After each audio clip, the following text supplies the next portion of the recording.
हरे कृष्णा। तो अभी हम भगवद गीता के 11वें अध्याय के अंतर्गत श्लोक संख्या 8 पर विचार करेंगे। न तो मां शक्यसे द्रष्टुम अनेनैव स्वचक्षुषा दिव्यं ददामि ते चक्षु पश्य मे योगमेश्वरम। तो भगवान यहाँ पर अर्जुन से कह रहे हैं, न तो माम शक्य से द्रष्टुम, तू का मतलब किंतु। तो भगवान ने तो बार बार कहा देखो देखो, अर्जुन से बार बार कहें कि देखो मेरे शरीर में, देखो संपूर्ण चराचर को देखो, है ना। तो भगवान ने कई बार कहा, है ना, लेकिन अर्जुन तो नहीं देख पा रहे हैं। अब भगवान कह रहे हैं न तो माम शक्य से द्रष्टुम, कि तुम मुझे नहीं देख सकते, अनेन स्वचक्षुषा, अपने नेत्रों के द्वारा नहीं देख सकते, दिव्यम ददामि ते चक्षु, तो मैं तुम्हें दिव्य नेत्र दे रहा हूँ, पश्य मे योगम ऐश्वरम, तो मेरे योग और ऐश्वर्य को देखो। हम सुनेंगे प्रभुपाद तात्पर्य में क्या लिखते हैं। श्रील प्रभुपाद की जय। शुद्ध भक्त श्री कृष्ण को उनके दो भुजी रूप के अतिरिक्त अन्य किसी भी रूप में देखने की इच्छा नहीं करता। भक्त को भगवत कृपा से ही उनके विराट रूप का दर्शन दिव्य चक्षुओं से यानी नेत्रों से करना होता है, ना कि मन से। श्री कृष्ण के विराट रूप का दर्शन करने के लिए अर्जुन से कहा जाता है कि वे अपने मन को नहीं अपितु दृष्टि को बदलें।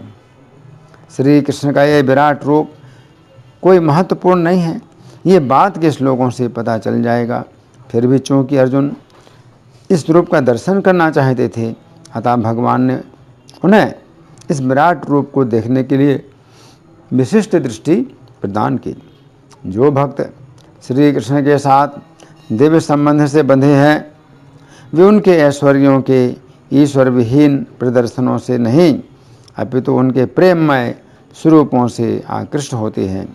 श्री कृष्ण के बाल संगी, श्री कृष्ण के सखा तथा श्री कृष्ण के माता पिता ये कभी नहीं चाहते कि श्री कृष्ण उन्हें अपने ऐश्वर्यों का प्रदर्शन कराएं।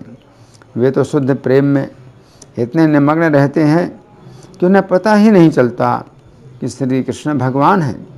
वे प्रेम के आदान प्रदान में इतने विभोर रहते हैं कि वे भूल जाते हैं कि श्री कृष्ण परमेश्वर हैं। श्रीमद् भागवत में कहा गया है कि श्री कृष्ण के साथ खेलने वाले बालक अत्यंत पवित्र आत्माएं हैं और श्री कृष्ण के साथ इस प्रकार खेलने का अवसर उन्हें अनेकानेक जन्मों के बाद प्राप्त हुआ है। ऐसे बालक ये नहीं जानते कि श्री कृष्ण भगवान हैं, वे उन्हें अपना निजी मित्र मानते हैं। अतः सुखदेव गोस्वामी ये श्लोक सुनाते हैं। इत्थं सतां ब्रह्म सुखानुभूत्या दास्यं गतानां परदैवतेन मायास्त्रितानां नरदारकेण साकं विजयरो कृत पुण्य पुंज। ये वही परम पुरुष हैं जिन्हें ऋषिगण निर्विशेष ब्रह्म करके मानते हैं, भक्तगण भगवान मानते हैं और सामान्य लोग प्रकृति से उत्पन्न हुआ मानते हैं।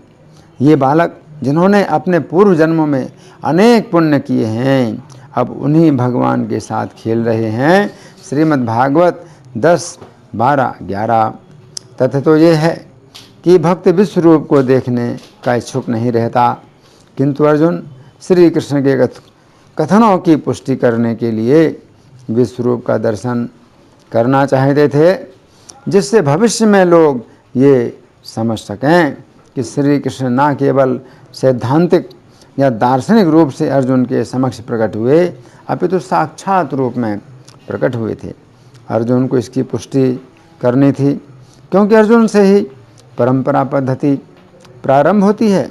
जो लोग वास्तव में भगवान को समझना चाहते हैं और अर्जुन के पद चिन्हों का अनुसरण करना चाहते हैं, उन्हें ये जान लेना चाहिए कि श्री कृष्ण न केवल सैद्धांतिक रूप में अपितु वास्तव में अर्जुन के समक्ष परमेश्वर के रूप में प्रकट हुए। भगवान ने अर्जुन को अपना विश्वरूप देखने के लिए आवश्यक शक्ति प्रदान की, क्योंकि वे जानते थे कि अर्जुन इस रूप को देखने के लिए विशेष इच्छुक ना थे, जैसा कि हम पहले बतला चुके हैं। तो यहाँ प्रभुपाद का तात्पर्य समाप्त हुआ और अब हम श्री भगवान ने कहा में इस श्लोक की व्याख्या को सुनेंगे। पिछले श्लोक में श्री कृष्ण ने कहा था कि हे अर्जुन, तुम मेरे विश्वरूप के किसी एक ही अंग में संपूर्ण विश्व को देखो तथा और भी जो कुछ देखना चाहते हो उसे भी देखो। उस समय अर्जुन के मन में शंका उत्पन्न हुई कि श्री कृष्ण ने तो कहा है कि मैं उनका विश्वरूप देखूं, परंतु मुझे तो कुछ भी नहीं दिखाई दे रहा है। क्या मेरे अंदर कोई कमी है? अंतर्यामी होने के कारण श्री कृष्ण अर्जुन की शंका को समझ गए।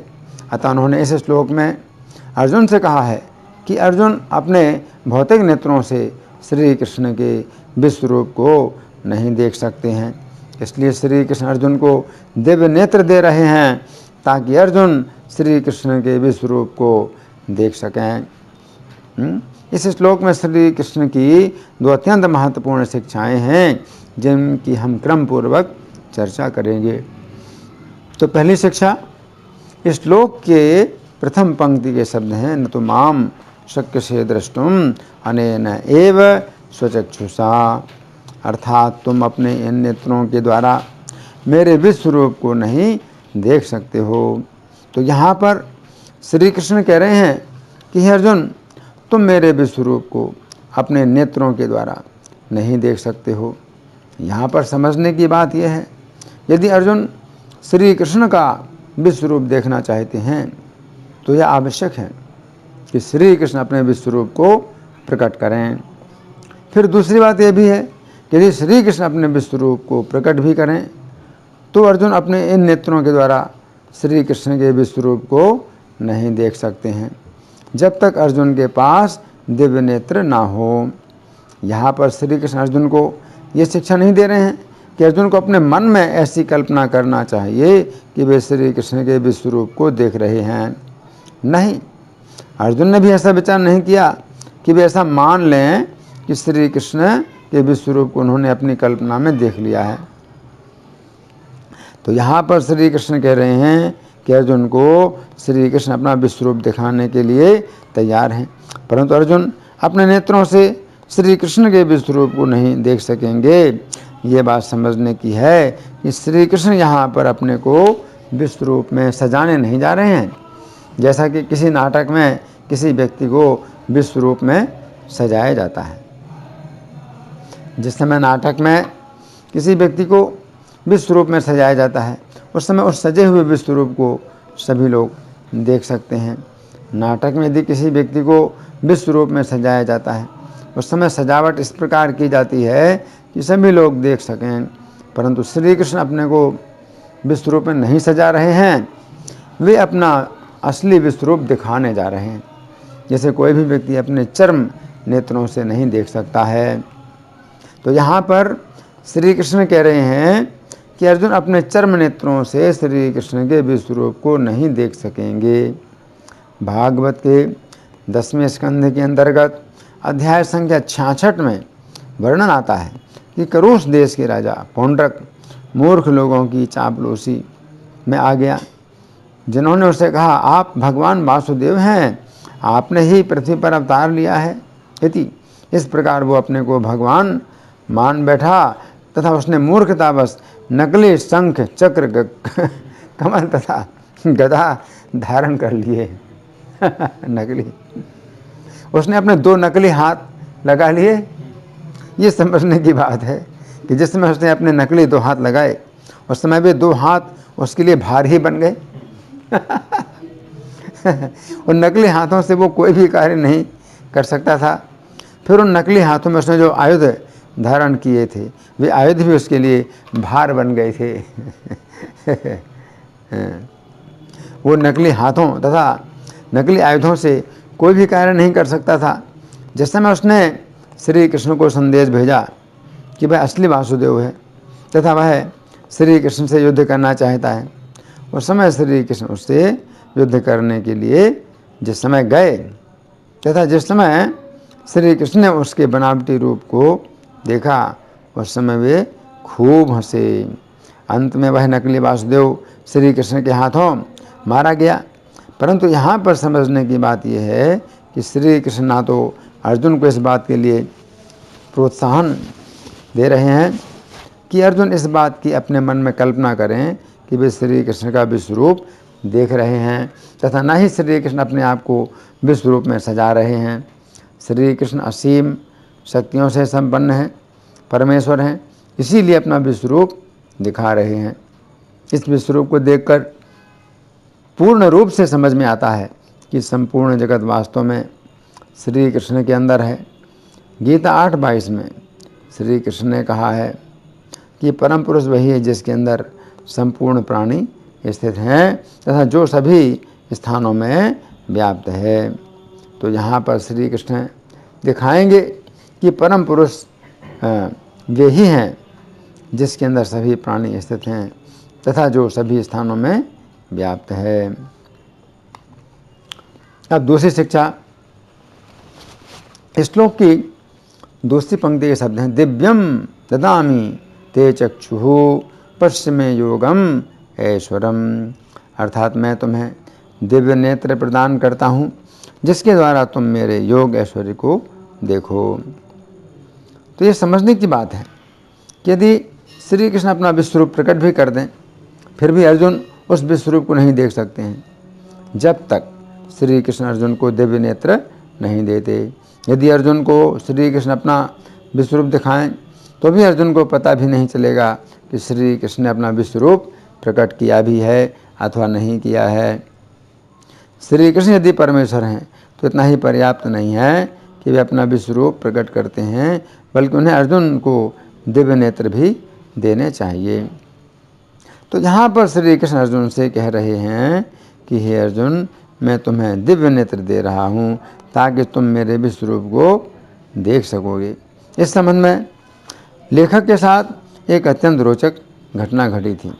एक दिन एक मिथ्या भगवान लेखक से मिले तथा उन्होंने लेखक से कहा, जिस प्रकार अर्जुन श्री कृष्ण के मित्र थे इसलिए उन्होंने श्री कृष्ण को भगवान माना था, उसी प्रकार आप भी मेरे मित्र हैं इसलिए आप भी मुझे भगवान मानिए। इति लेखक ने उनके इस तर्क का समर्थन करते हुए कहा, हाँ आपकी बात ठीक है। जिस प्रकार अर्जुन श्री कृष्ण के मित्र थे तथा अर्जुन ने श्री कृष्ण को भगवान माना था, उसी प्रकार मैं भी आपका मित्र हूँ तथा मैं भी आपको भगवान मानता हूँ। परंतु अर्जुन ने श्री कृष्ण से कहा था कि हे श्री कृष्ण, मैं आपको भगवान मानता हूँ परंतु मेरी इच्छा है कि आप मुझे अपना विश्वरूप दिखाएं। उसी प्रकार मैं भी आपसे कह रहा हूँ कि मैं आपको भगवान मानता हूँ परंतु मेरी इच्छा है कि आप मुझे अपना विश्वरूप दिखाएं। उस समय उन सज्जन ने कहा, हाँ ठीक है, मैं आपको अपना विश्वरूप दिखा रहा हूँ परंतु आप उसे देख नहीं पा रहे हो। ऐसी स्थिति में लेखक ने कहा, हाँ आपकी बात ठीक है। श्री कृष्ण ने भी अर्जुन से कहा था कि हे अर्जुन, मैं तुम्हें अपना विश्वरूप दिखाऊंगा परंतु तुम उसे अपने चर्म नेत्रों से नहीं देख पाओगे, इसलिए मैं तुम्हें दिव्य नेत्र दे रहा हूँ। अब आप भी मुझे दिव्य नेत्र दीजिए। लेखक की इस बात पर वे सज्जन निरुत्तर हो गए।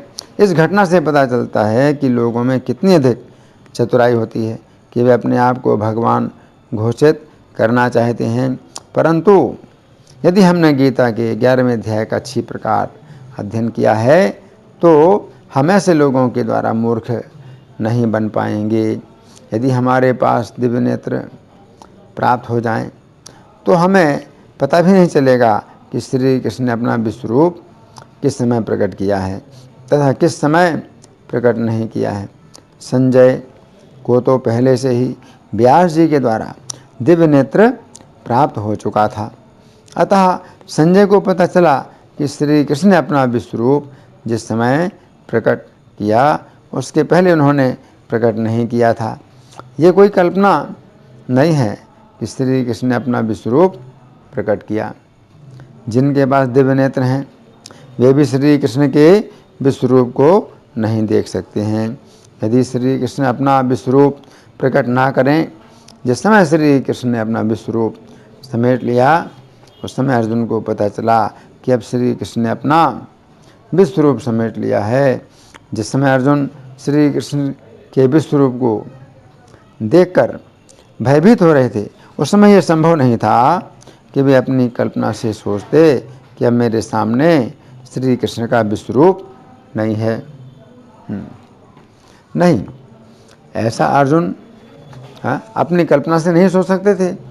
जिस समय अर्जुन ने कहा कि हे श्री कृष्ण, मैं आपके विश्वरूप को देखकर अत्यंत भयभीत हो रहा हूँ, तथा जिस समय श्री कृष्ण ने देखा कि अर्जुन उनके विश्वरूप को देखकर अत्यंत भयभीत हो रहे हैं, उस समय श्री कृष्ण ने अपने विश्वरूप को समेट लिया तथा अपना चतुर्भुज रूप प्रकट किया। फिर उसके बाद श्री कृष्ण अपने स्वाभाविक द्विभुज रूप में आ गए। तो जिस समय श्री कृष्ण ने अपना चतुर्भुज रूप प्रकट किया, उस समय अर्जुन ने श्री कृष्ण को चतुर्भुज रूप में नहीं देखा। ये कोई कल्पना नहीं थी कि अर्जुन ने अपनी कल्पना में सोचा कि मेरे सामने श्री कृष्ण का विश्वरूप नहीं है, मेरे सामने श्री कृष्ण का चतुर्भुज रूप है। नहीं, गीता 18:75 में संजय ने स्वीकार किया है कि उन्हें व्यास जी ने पहले से ही दिव्य दृष्टि प्रदान की हुई थी, इसीलिए उन्हें भी उस समय श्री कृष्ण का विश्वरूप दिखाई दिया था। जिस समय श्री कृष्ण ने अपना विश्वरूप प्रकट किया था तथा जिस समय अर्जुन ने श्री कृष्ण का विश्वरूप देखा था, ठीक उसी समय संजय ने श्री कृष्ण का विश्वरूप देखा तथा व्यास जी तो उस स्थान पर नहीं थे, परंतु उन्होंने भी ठीक उसी समय श्री कृष्ण का विश्वरूप देखा था, क्योंकि श्री कृष्ण ने उसी समय अपना दिव्य रूप प्रकट किया था, किसी अन्य समय पर नहीं। इस श्लोक के बंगाली पद्यानुवाद में श्रील प्रभुपाद लिखते हैं, तुम्हें शुद्ध भक्त मोर नहे प्राकृत दर्शन, अतएव दिव्य चक्षु करी तुम्हारे अर्पण। दिव्य चक्षु सोपाधिक किंतु स्थूल नहे, अपरोक्ष अनुभूति सकल से कहे। तो यहाँ पर श्री कृष्ण अर्जुन से कह रहे हैं, अपरोक्ष अनुभूति सकल से कहे, अर्थात हे अर्जुन, मैं तुम्हें जो दिव्य नेत्र दे रहा हूँ उसके द्वारा तुम अर्जुन का उसके द्वारा तो यहाँ पर श्री कृष्ण अर्जुन से कह रहे हैं, अपरोक्ष अनुभूति सकल से कहे, अर्थात हे अर्जुन, मैं तुम्हें दिव्य नेत्र दे रहा हूँ, उसके द्वारा तुम्हें प्रत्येक वस्तु की प्रत्यक्ष अनुभूति होगी। मैं अपने भक्तों पर ऐसी ही कृपा करता हूँ, अतः तुम मेरे भक्त बनो। तो यहाँ पर भगवान कह रहे हैं कि अपने नेत्रों के द्वारा तुम मेरे दिव्य रूप को नहीं देख सकते। तो भगवान जो अपना दिव्य रूप दिखलाएंगे तो उसको देखने के लिए दिव्य नेत्र चाहिए, लेकिन अर्जुन के पास जो नेत्र हैं वो दिव्य नहीं हैं, वो चर्म चक्षु हैं, वो सामान्य नेत्र हैं। तो भगवान कह रहे हैं कि तुम नहीं देख सकते इन नेत्रों के द्वारा, और दिव्यम ददामि ते चक्षु, मैं तुम्हें दिव्य नेत्र दे रहा हूँ। तो भगवान के पास संपूर्ण शक्तियाँ हैं और वे जिसको दिखाना चाहें उसको ही वही व्यक्ति उनको देख सकता है। तो महाभारत के युद्ध भूमि में जब भगवान ऐसा कहते हैं तो दोनों सेनाओं के बीच में अर्जुन का रथ खड़ा है, अर्जुन के रथ में भगवान है, और भगवान ऐसा कह रहे हैं कि तुम्हें दिव्य नेत्र प्रदान कर रहा हूँ। तो चूंकि अर्जुन को दिव्य नेत्र प्रदान किए तो महाभारत की युद्ध भूमि में अर्जुन ही देख पाए, लेकिन भूमि से ऊपर आकाश में बहुत से देवता लोग थे और ऋषि महर्षि थे, उनके पास पहले से ही दिव्य नेत्र थे। तो इसलिए देवता लोग और ऋषि महर्षि लोग भगवान के उस विश्वरूप को देख पा रहे थे। तो चूँकि भगवान का ये जो रूप है ये दिव्य नेत्रों के द्वारा ही देखा जा सकता है, तो इसलिए दिव्य नेत्र चाहिए। तो भगवान ने अर्जुन को दिव्य नेत्र दिए। तो दोनों सेनाओं के बीच में अर्जुन भगवान का विश्वरूप देख रहे हैं, जबकि और सैनिक लोग नहीं देख रहे हैं। तो यही जो है बात समझने की है कि भगवान अगर अपना रूप दिखलाना चाहें किसी भक्त को, तो उसको ही वो दिव्य नेत्र देंगे। तो बाकी जो है कोई व्यक्ति नहीं देख सकता, यद्यपि भगवान दिखा रहे हैं। धन्यवाद। हरे कृष्णा।